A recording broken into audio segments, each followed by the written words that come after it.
Baggies fans, football fans, and sports fans? Welcome to the latest match day preview. QPR versus West Bromwich Albion, Saturday the 6th of December, 3 p.m. kickoff. We'll be doing a live watch along, so make sure you get subscribed and hit the bell notification to stay up to date when we go live. Hope to see as many of you there as possible as always. Don't forget to like this video as well. Let's aim for 20 likes on the video and leave a comment. West Brom fans, predictions, QPR fans, let me know your predictions and how you think the season's going so far for you. And for me, I think it's another huge game for us. We travel to Loftus Road, and the table could not be tighter right now. Both sides are sitting on 25 points, identical recent form runs, 2 wins, 2 losses, 1 draw in their last 5. So it's one of those matches where both clubs are desperately wanting to create some separation and build a bit of momentum going into the Christmas period. Today, we're going to talk about QPR's season so far, Albion's mixed form, injury news, obviously suspension news, tactical battles, key players, and of course the big question. Now that Josh Maja, has started to look like he's working to up front, can he find that form again? And, look what happened last time he played at Loftus Road. Can he start hitting those heights again? Let's find out and let's get into it. So, yeah, as I say, it's a 3 o'clock kickoff. It's an old school championship ground. It's tight pitch. The fans are right on top of the players. And both teams are going to go into this game knowing it's one of those 6-pointer moments in the mid-table pack.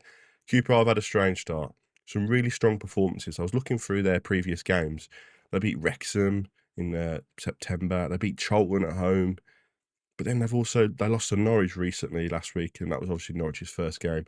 They lost 4-1 to Ipswich. They got battered by Coventry. Some really, really mixed and strange results going on there for QPR. I mean, they beat Stoke at home when Stoke were flying. So, yeah, it's a real mixed bag for QPR. A bit of a strange one for me. But I think it's all about, really, us moving the ball well. And I think if we can move the ball well, I think we can hurt QPR. We have got pace in wide areas, and obviously Heggybo's starting to find a bit of form. So I do think we can cause a bit of damage to him. But as I say, the story here is simple. 2 teams trying to find a bit of consistency, 2 managers under pressure to push towards the playoff, and 2 clubs stuck on 25 points needing that statement win. So let's talk about QPR, because they've quietly picked up results without also looking spectacular. That makes them dangerous. They don't play well to grind something out. Their front line has got a bit of pace in it. Let's be fair, a bit of strength up there. Direct running, they like to isolate fullbacks one-on-one. And the big thing with QPR is their home form. When they get the crowd going early on, they become a much tougher side to break down. And that's what I'm saying. Look at some of their home form recently. You take the Ipswich game out of it, but they beat Stoke at home, beat Charlton at home. It is such a tough place to go looking at their, form. But then they've also lost to Norwich away. So as I say, it's just such a strange team, but they've got some serious danger men. And one for me is Ilias Chair. He always looks a danger man against us. Someone I would have loved us to look at signing potentially, because he looks such a good player.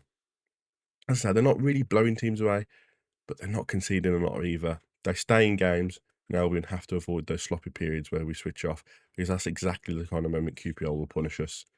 Now, moving on to the Albion. It's been a typical month for it, hasn't it? That Swansea game really feels like a turning point for us, hopefully. Going 2-0 down, conceding the second fastest EFL goal in 11 seconds, being booed off at half-time, to coming out the second half and looking like a completely different animal. And I think if we can keep those performances of that second half up, I do think we'll be a danger to a lot of teams. And Mikey Johnson has to stay on the right for me. He's so crucial playing on that right. I'd like to see us go into the game with Maja and Heggybo again. Christian Bielik has to come in at centre-back. Obviously, Nat Phillips is suspended anyway. But for me, he hasn't been that good recently, and I think Bielik needs to make that position his now for us. And I think maybe Bielik and Mepham will be the 2 at the back for us going forward.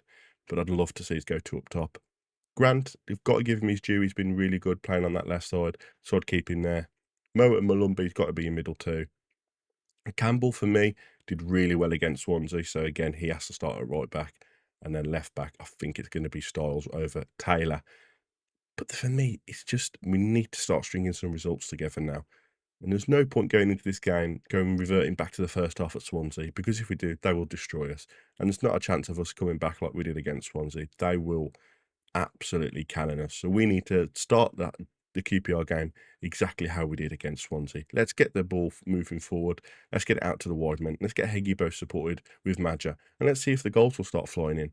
Because for me, if Maja starts to find a bit of form, I think it'll work really well, those two up front. And hopefully, he can finally kickstart his season and we don't have to rely on Heggy to grab some goals. Maja can share some of that load. Now, obviously, as I mentioned, Maja, big talking point for us. Last time he stepped out to Loftus Road, he walked away with a match ball. A hat-trick, complete domination, looked unplayable that day. Strikers remember these things. The pitch, the atmosphere, the feeling the ball hitting the net. Sometimes going back to a ground where you've had a big moment can flip and switch in your confidence. Maja's start to the season hasn't exploded the way fans hoped. He's shown flashes, the movement is good, he links play, he presses well. But he seems like he's still carrying a bit of a knock for me. And that's my big worry. Is he actually physically fit enough to start, a full 90 minutes? Is he ready to start on 90 minutes? I think he is. I think the two of them up top, personally, will work so well for us. So, if it is a place for him to kickstart his season, why not kickstart it at Loftus Road again? The script is right there for him. Can he repeat history? Can he be the difference in this mid-table battle? We're going to find out on Saturday. Obviously, QPR, they're going to press us. They're going to force us mistakes. A lot of teams are trying that against us. They're going to pressure us really early on. Hopefully, a Bielik will calm us down. Obviously, for me, he's got to be making a big run for that captaincy. He looks so calm, cool, collective, and he talks so well. So for me, got to be, him to one to calm us down. They got some fast wingers.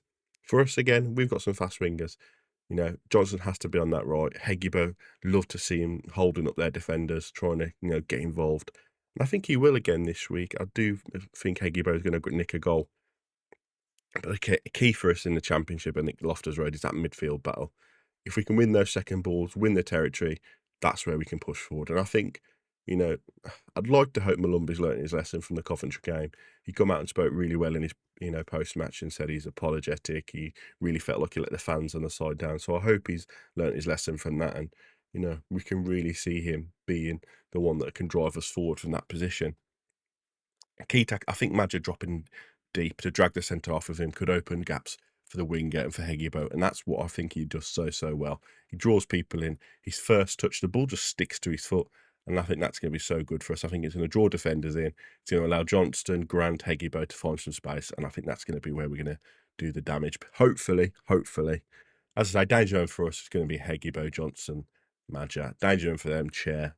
It looks such an unbelievable player. And the big thing for me is we need to start this game with purpose. Too many away games have we gone in slow, soft. I mean, look how we started against Swansea. Let's not have a repeat of that. Let's take control early.